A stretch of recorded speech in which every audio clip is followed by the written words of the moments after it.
You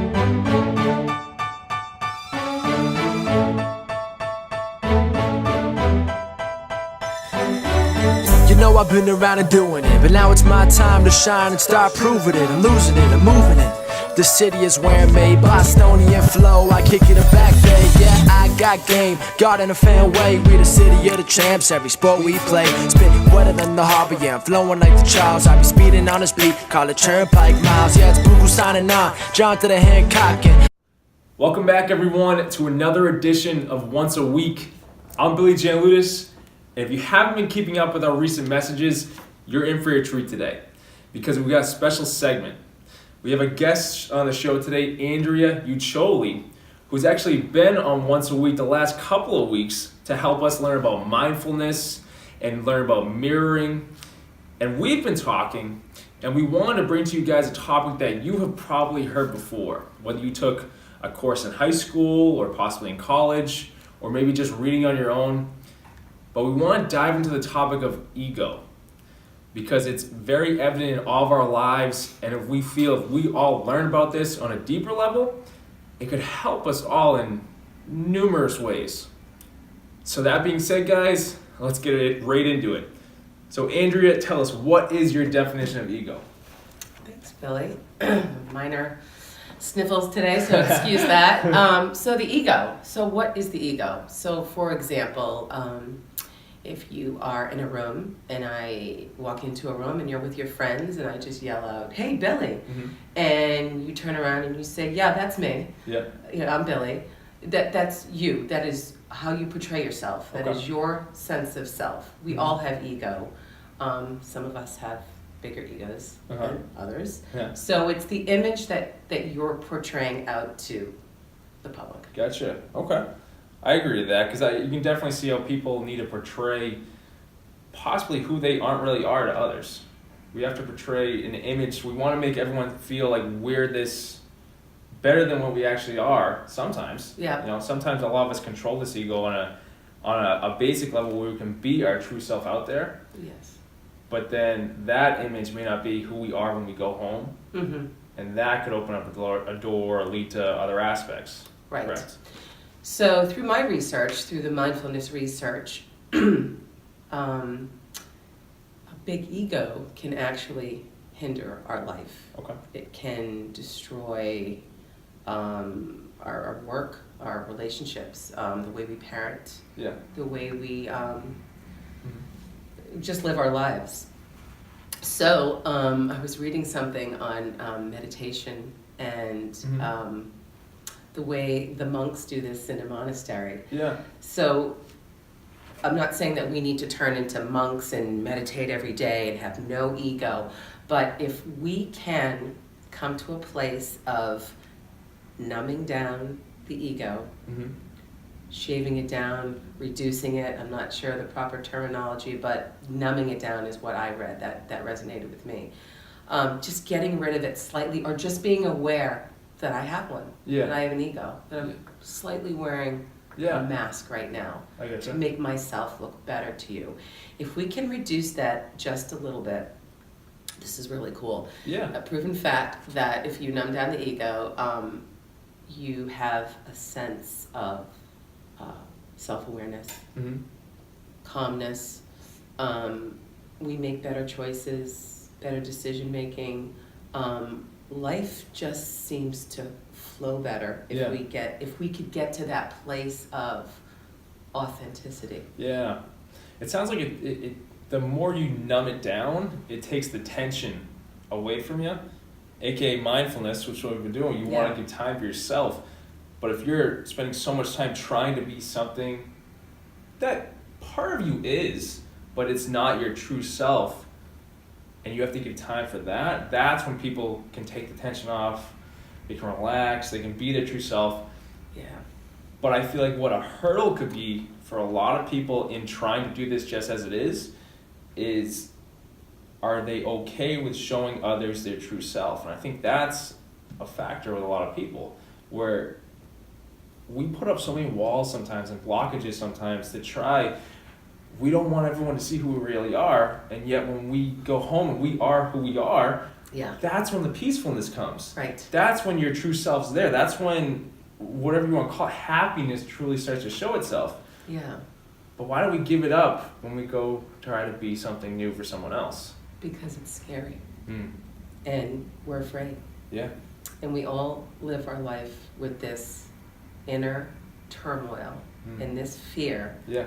that if somebody sees this true self, Yeah. they're not going to like me. Yeah. They're going to judge me. Yeah. And if you're afraid of that, and that's how you live your life, Yeah. it's going to be a troubled life. Yeah, exactly. Yeah. It's going to be a troubled life if you live with it. But let me ask you guys this, and you can think on this on your own accord. A troubled life where you're constantly in this battle of being your true self, who's peaceful, happy, down to earth, is okay with what's going on, or you're trying to be someone that everyone likes, which causes the judgments, causes all this stuff that could possibly happen. It may not, but the more you take a look, I feel like it happens a lot, sadly, to people. I work with a lot of kids. I see this a lot happening, where they have to be someone else to be part of the in crowd. And then I see them talking one-on-one, and I try and find who that true person is right there and pull that person out, and that's when the weight gets off their shoulders. That's when the peacefulness comes. That's when the happiness, they can smile again, is there. But if we're so afraid of showing that to others, why are we trading our peacefulness for that? And that's a thought, that's something every one of us can think about on a deeper level, but do you agree with that? I do. It goes back to wearing the mask. Yeah. And, we're all guilty of it. Yeah. But what I love about this work and this study, and I keep bringing up the monks, and it sounds so metaphysical, like, and spiritual and weird, and we're all gonna, I'm not saying to turn into a monk. I'm just saying if you are a little bit, just start with awareness. You are aware that you're wearing a mask, just a little bit. You're aware that, the guard is up too high and the ego is inflated. If you just know that piece, it's a start. Yeah. I also wanted to bring up distractions before we close and state of enlightenment. Yeah. So distractions. So when the ego is up high, full, it sort of weighs on you. It's like, I don't know how to describe it. It's a weight. The ego is a weight. Yeah. It's heavy. Yeah. And to reach that lightness, that state of enlightenment, that's what I mean about numbing it down. So what do we do to, so when the ego is big, what do we do to distract ourselves? Yeah. To make ourselves look better. We work harder, we work longer, Yeah. we may drink too much, we may, engage in poor habits, poor eating, video games, going out every night and poor sleep, and all these things that you may think look cool, and that's your image, and that's your mask, and that's your tightness. Well, all of that is hindering your self of enlightenment, the lightness. So you stay heavy and you stay tight, and you're not real. Yeah. It's like, I hate to use this word. It's artificial. Yeah. The mask. It's the mask. Exactly. I get that. And we are so afraid of peeling it, and I use it like I envision a mask on your face and slowly peeling it off. And God forbid if somebody sees that true you, what do you really think is going to happen? Yeah. And people, in fact, would probably enjoy the true you, the true self. Yeah. And not run from that, but we fear that. Exactly. And I feel like there are a lot of moments in life that try to bring out the true you, the true self that you have, whether that in some cases experience you have, pain you've been through, whatever it may be. In a way, it's trying to break that down, take that mask off. In my own experiences, when I've been through pain or had incredible happy experiences, that true self comes out. Now, being older and processing all this and being to the point trying to mature through all this, that peacefulness, I'm now okay with who the true self. And then when people are around me, I don't have to try and vie for their attention or whatnot. I can just be Billy. I can just be me, happy, fun, loving, and go whatever it may be. Yeah. And that spreads that peacefulness and that happiness to others. Yes. Now, I believe that has a factor because I'm just being me. I Right. don't have to worry about what's going on here. Yeah. And when you can give the worry away, I don't even have to tell you what that's going to do. 'Cause Yeah, if that's anyone the has enlightenment. worry, exactly. Yeah, yeah. So now, let me ask you that. Sure. How can you numb it down? Okay, so the mindfulness piece, and we have our tiers. We Mhm. talked about mindfulness first segment, and then we talked about the mirroring. I want to use, I'll tell you that in 1 second. I want to use experiences Yeah. as an example. So you go through a horrible breakup, Mhm. or you go through a terrible divorce, Yeah. or some traumatic experience in life. You automatically, your ego is telling you, this defines me. Mm. This is it. I'm all buttoned up. I went through this. Yeah. So that is who I am. Well, that's your ego speaking. Yeah. That is not who defines you as Yeah. a person. Are you not creative? Do you not inspire people? Are you not a good person? So how do you get there? How do you reduce the ego? How do you shave it down or numb it down? Or through just being, through mindfulness meditation. If you can take all those distractions and just maybe reduce them on some level. I'm not saying to get rid of the fun and the whatever you do for Yeah. your after work enjoyment, but if you can just enjoy being alone in a peaceful place, Yeah. and a state of quietness, and it doesn't have to be full, prayer, meditation, and I'm just saying, just be. Yeah. Just let go of your electronics. Yeah. Calm your brain down. Let that gray matter in your brain start to fill up. Just thinking about maybe nothing for a little bit, you can start to reduce the ego. Yeah. Your body gets calmer. Yeah. You're more able to open up your true self and peel the mask back because you're in a state of calmness. Yeah. Exactly. I get that. So I don't know if that... No, that does answer the resonates. question, and it explains also some ways to do it, because, like you said, numbing it down it's not this situation where we're trying to get rid of the ego. In actuality, everyone, you can't get rid of it. It's a part of us. If it's part of the mind.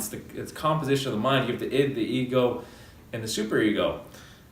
But the ego plays such a big point. You can't get rid of it. It helps us. It helps us in our days as well. And People it helps have, us. by the way. I've read Yeah? people have got rid of it, but I mean, Really? that's tough for true Americans. Yeah. But people have Wow. got rid of it, and that's like the full happiness. That's why this work is so important Yeah. to better life, business, Yeah. relationships, parenting.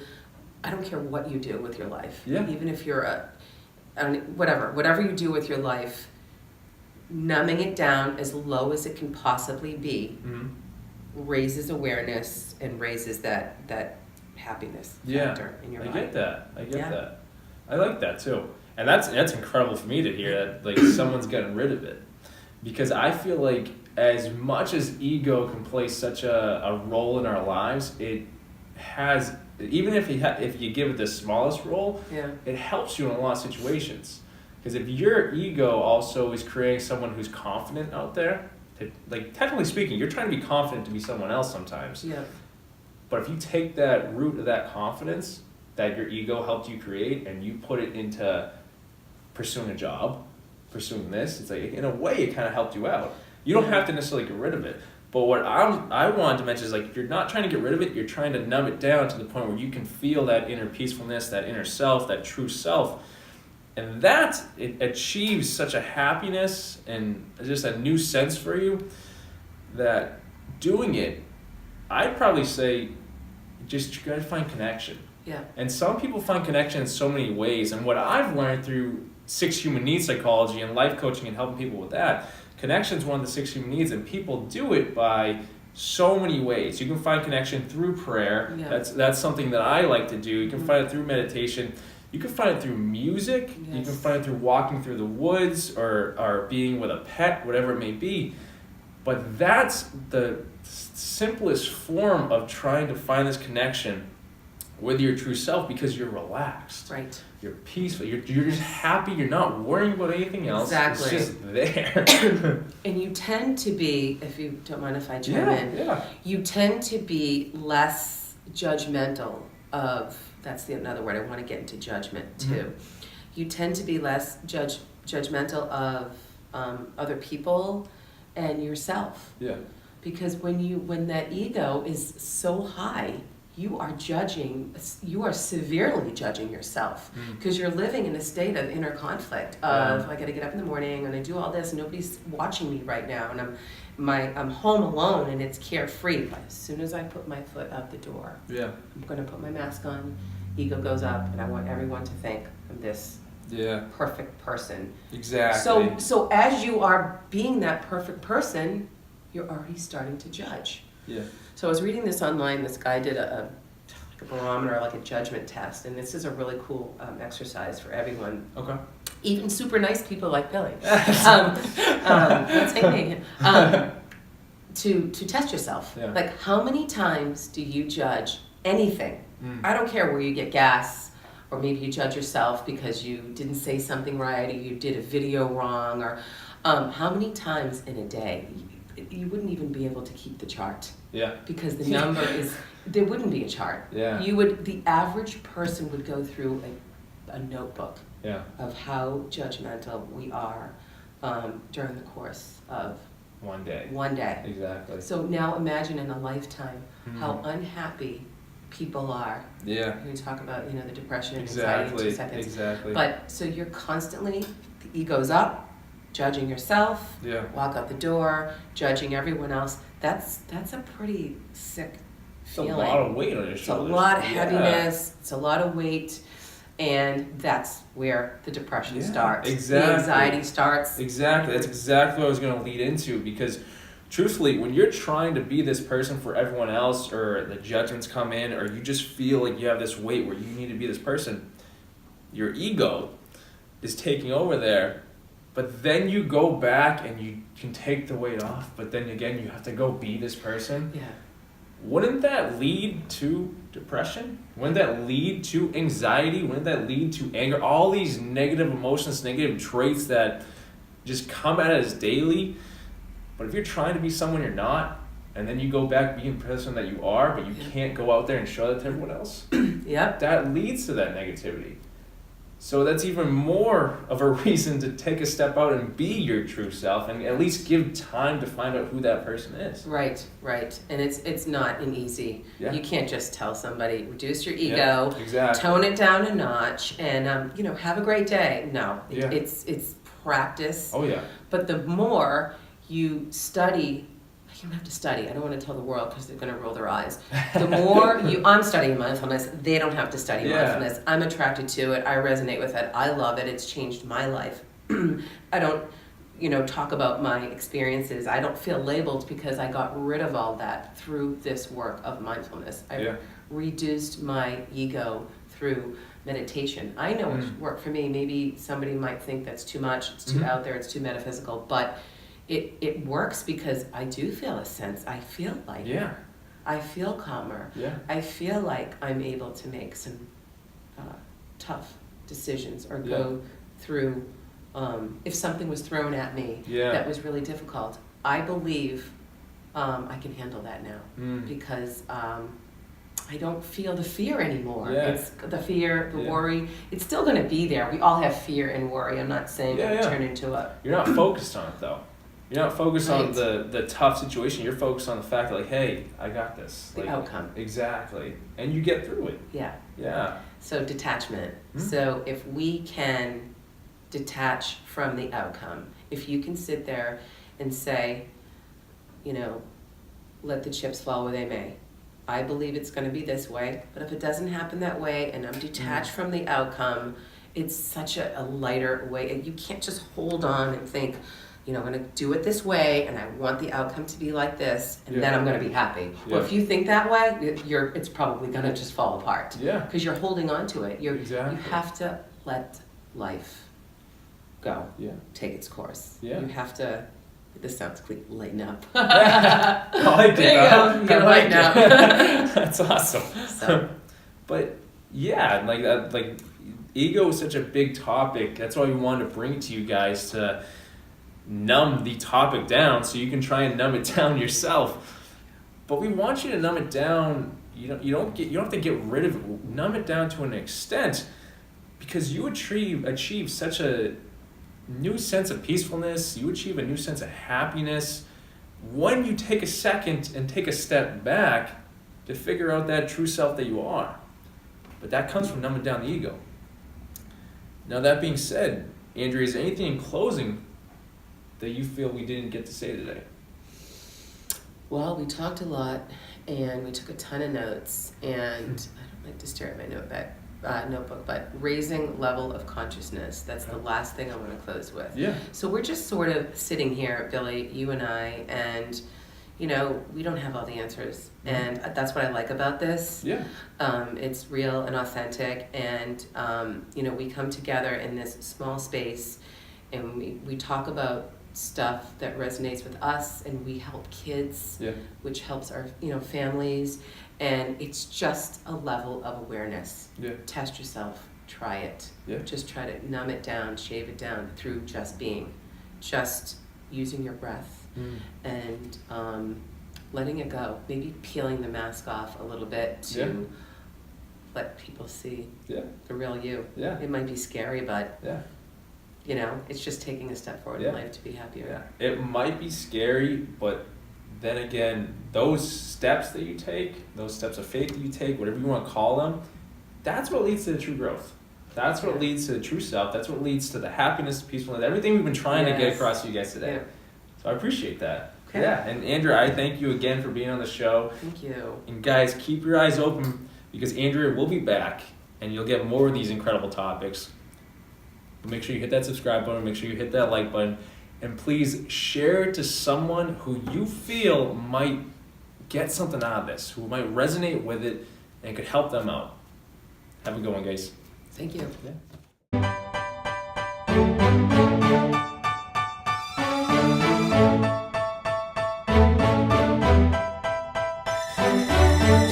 I've been around and doing it, but now it's my time to shine and start proving it. I'm losing it, I'm moving it. The city is where